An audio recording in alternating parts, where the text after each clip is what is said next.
これ売れるよ。ちょっとスイングするみたいなね。おしゃれですよ。おしゃれかつめっちゃ分かりやすい。本当に乗りやすい。そらパリで売れるわ。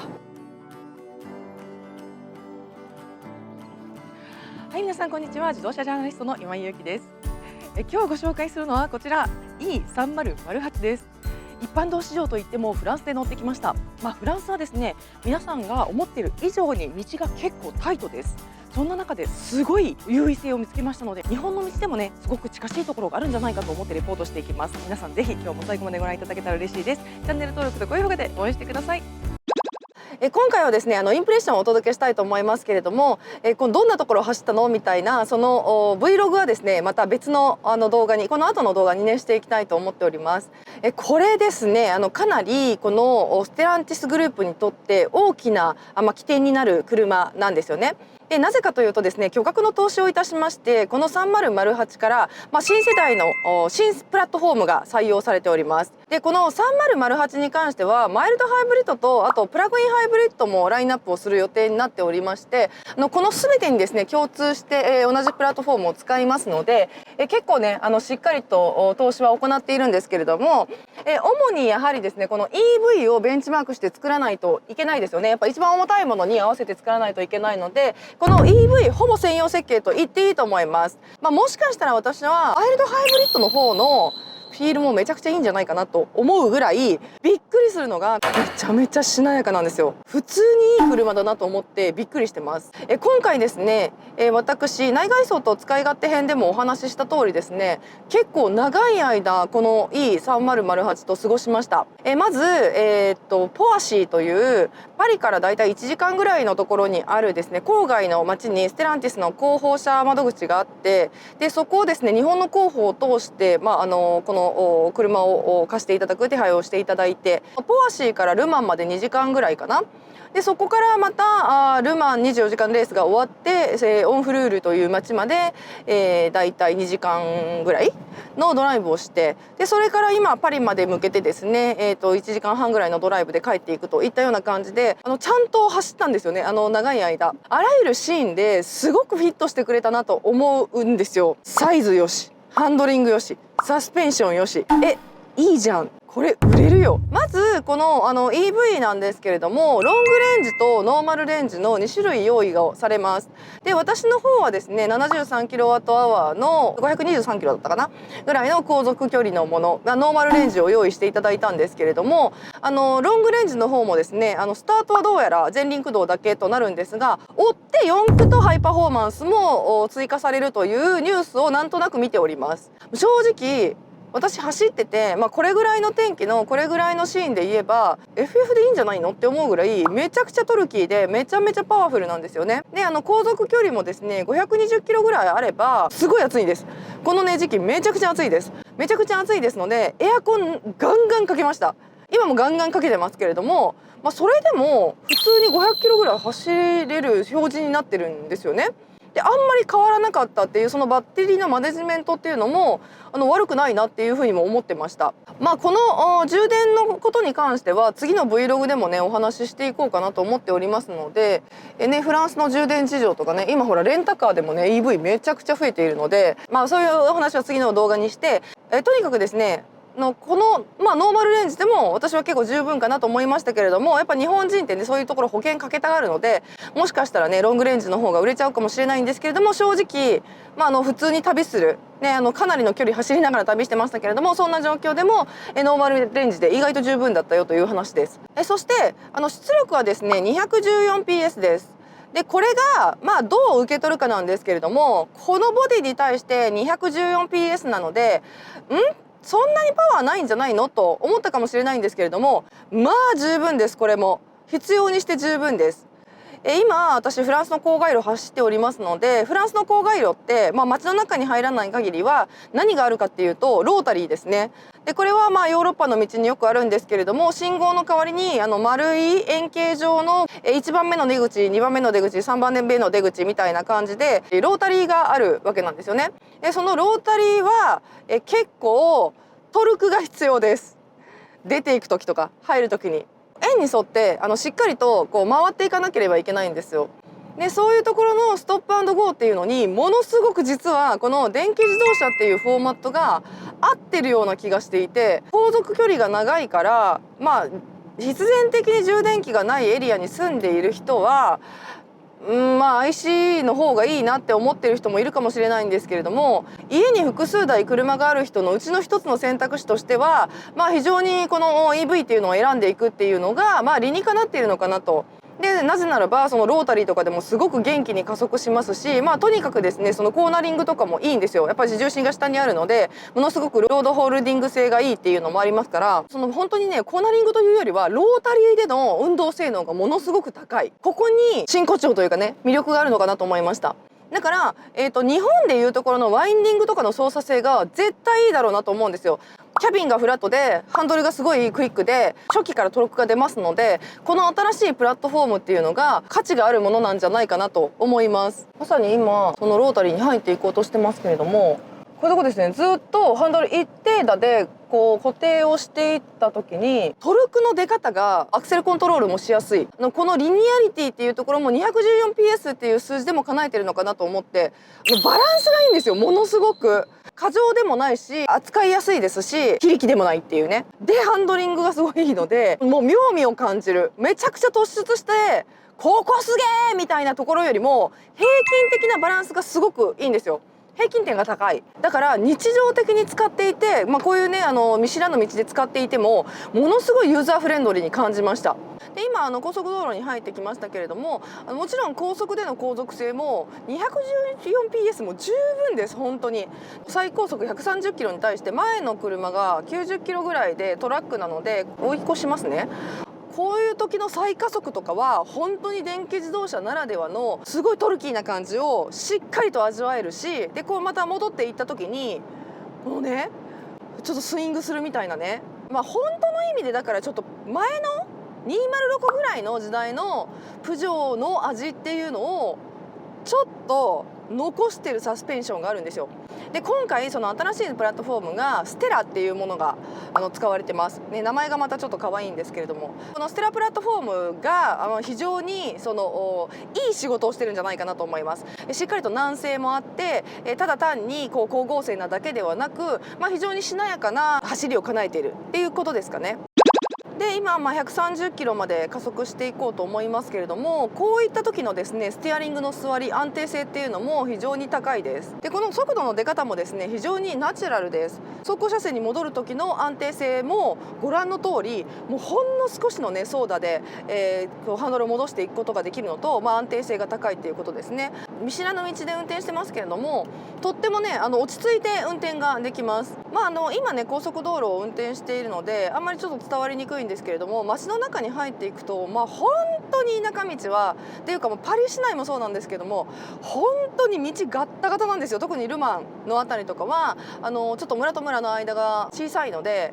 結構ね石畳とかこうやばいエリアっていうのがあるんですけれども、ここでのそのしなやかさっていうのは割と感動しました。やっぱりね電気自動車ってすごい重量があるのでそのドスドスしがちですよね。で普通に走ってると電子サスペンションの制御とかも最近はもうすごく進んでいるので、柔らかさっていうのをあえて足の方に残したりとかしてその人工的にその当たりを消しているっていうところもあるんですけれども、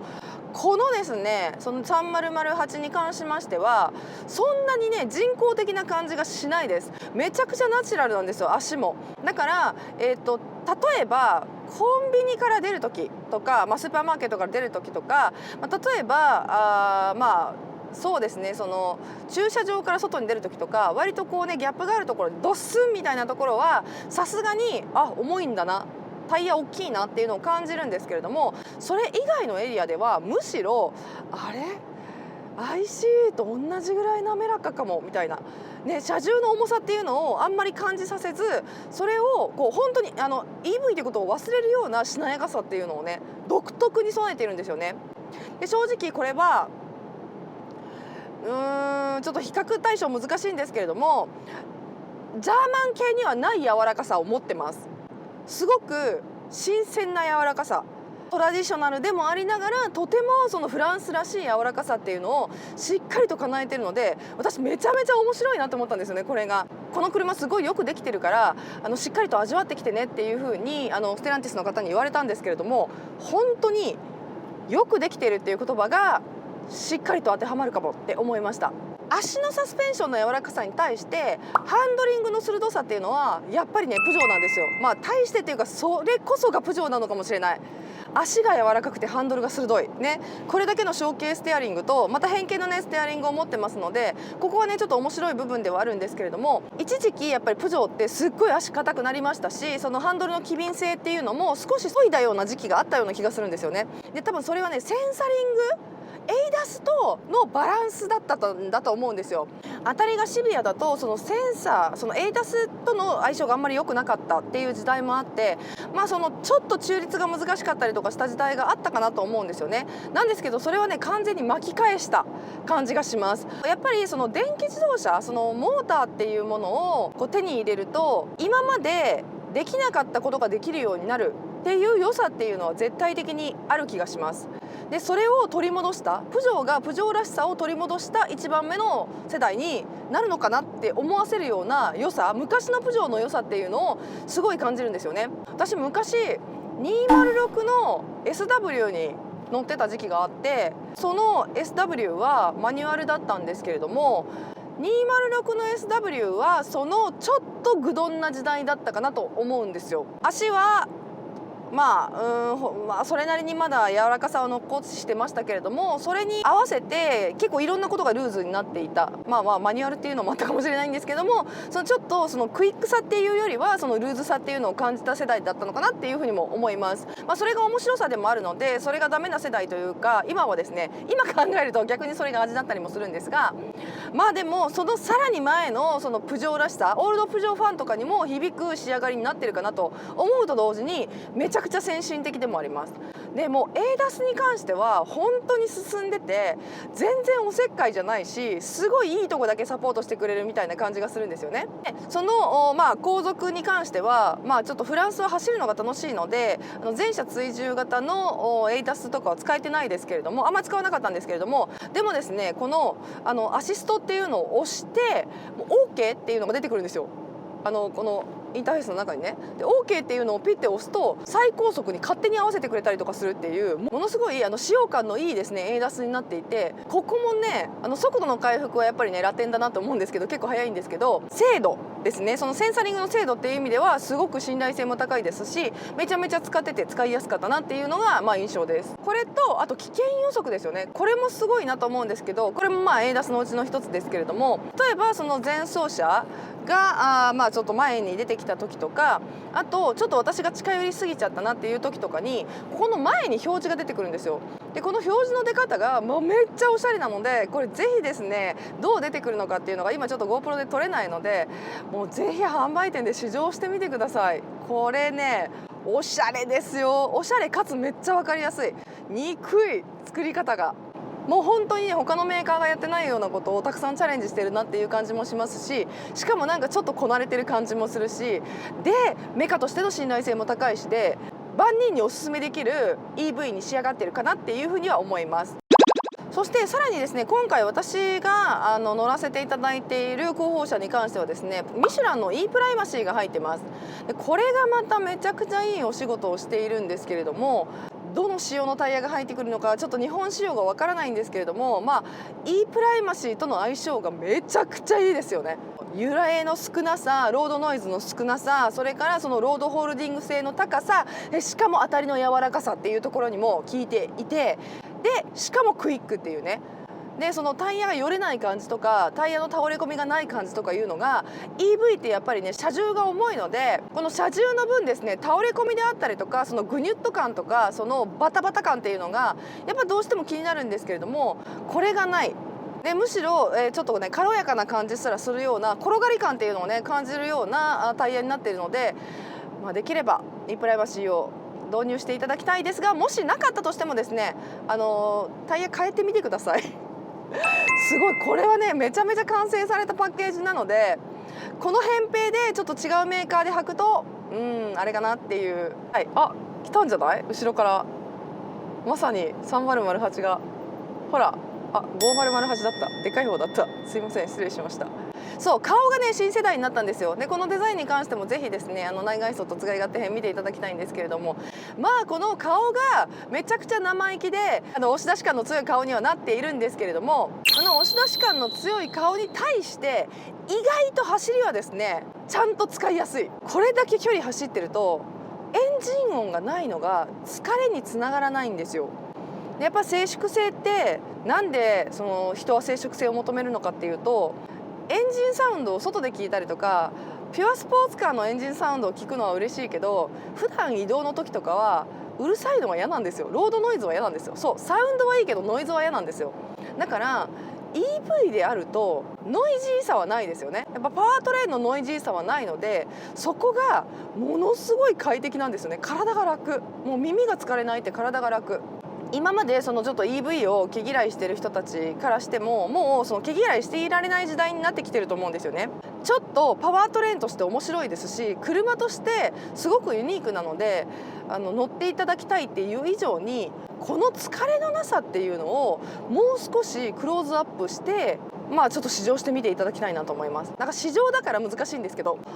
まあちょっとロングランで乗るとうわめっちゃ楽みたいなね。でこのそのバッテリーが下にあって、こうすごく重心が重心バランスが良くて、で動的性能も高いっていうところの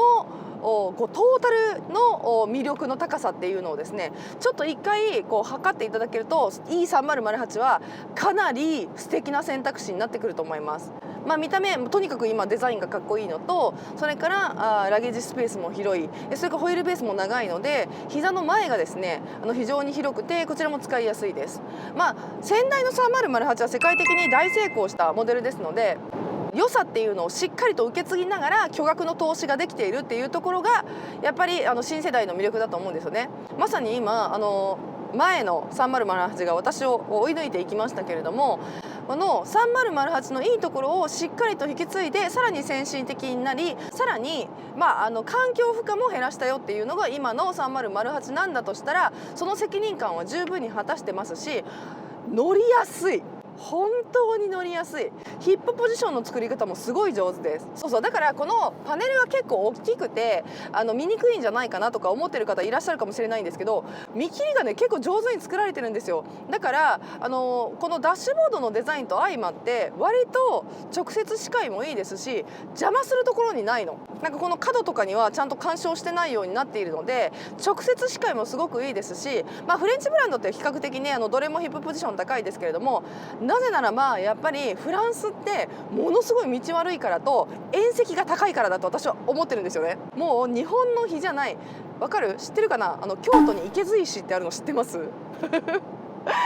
角のところに石が埋め込まれていて、ショートカットしようとすると車が傷むの。なんか自分のとこの敷地に入ってほしないからこんなとこ置かはるんえみたいな、なんかそういう感じの、ちょっと皮肉った言い方をするんですけど、その池津石にも近しいぐらいに縁石がフランスはめちゃくちゃ高い。特に駐車場、パリ市内って地下に駐車場あることが多いんですけど、モンパルナスの駅の下とかもそうなんですけど、そういうところとかってもうショッピングセンターも、日本のショッピングセンターも真っ青やないのって思うぐらいめちゃくちゃ入り口狭いんですよ。まだいいですよ、コンパクトカーだったら。でも SUV だったらちょっと嫌だなって思うようなすごくタイトな道が多いので、そういうところにもフィットするようなヒップポジションを叶えてる。だから道路環境っていう意味ではドイツの方がいいのかもしれないですね。でその見切りのラインというか、そのヒップラインの作り方っていうのはやっぱりパリというか、そのフランスの車っていうのは比較的その高めに作られているような気もします。そう、私はパリは京都とすごい似てると思ってて、それは道路環境もそうなんだなっていうね。だから人のメンタリティーが似ると車作りとか街づりも似るんだなっていう逆か、人のメンタリティーが似ると街づくりが似て、だからこそ車作りが似るのか。強小なエリアで乗ってらっしゃる方にもこの3008はぜひ試乗してもらいたい。しかもおしゃれじゃないですかね。パリの市内ってものすごい渋滞で、これもインスタにしようかなと思ってるんですけれども、もう渋滞でカオスになっていくわけですよね。これは私ももう自分も運転する自信がないぐらいなんですけれども、いろんなところで工事してるし、もうロータリーの機能を果たしてないので、ロータリーと信号の複合とかもありますし、そういうところで自分の鼻が1ミリでも入ってたら自分が優先になるので、みんな鼻突っ込んでくる。内燃機関だとその1ミリっていうところに追いつかないトルクが足りないんですよ。けどEV だと用意ドンでトルクが出るので、もしくは電動化モデルだと用意ドンでトルクが出るので、この鼻突っ込み競争に勝てるね。そらパリで売れるわね EV っていうようなね。今日はこちらプジョー3008の一般道市場をフランスでお届けしてまいりました。いかがだったでしょうか。本当にですね豊かな旅になりました。充電がね意外といけたよっていう感じのところも面白かったかなと思います。この辺は次のですね Vlog で上げていきたいと思います。インプレッションというよりは本当に観光ガイドになってますので、気軽な気持ちで見ていただけたらと思いますのでご期待ください。それではチャンネル登録と高評価で引き続き応援していただけたら嬉しいです。それでは自動車ジャーナリストの今井ゆうきでした。バイバイ。